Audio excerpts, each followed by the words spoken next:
Na kila kabila wanataka lugha ya Kijaluo.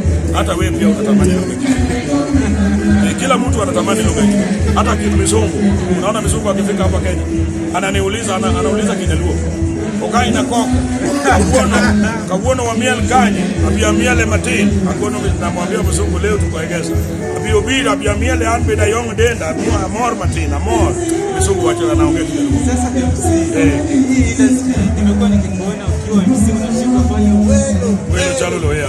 Sasa unasikiaje bana kuenda kama unaona festival inafika wewe MC?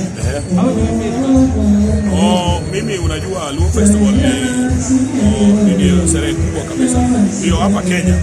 Kwa hiyo Luo Festival sema unajua kila kabila wako na festival yao. Iko hata nini? Wako na yao Kalenjin wanafanya, lakini sisi mimi nafanya kwa sababu mimi ni Mjaluo, lakini kila kabila wanakuja kwa Luo Festival. Hatuwezi sema Wajaluo peke yake wakuja, kila kabila wanakuja kwa Luo Festival.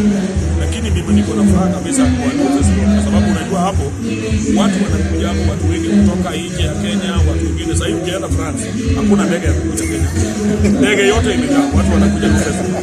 Na itafanyika tarehe 27 mwezi huu Novemba. On Saturday mimi nitakuwa hapo kwa sababu mimi ndio natengeneza mambo ya stage. Mimi ndio niko kwa Luo Festival hapo kwa stage, kuangalia mwanamuziki anacheza wimbo ngapi, atoke nani anaanza, nani anakuja, hivyo. Mimi pia nachekesha watu kidogo hivi, alafu tunaendelea mbele na hiyo. Sasa wengi wanasema, kuna rafiki yangu aliniambia huyu wengine ni milionea, acha kwa milionea kwa sababu ya kasa MC.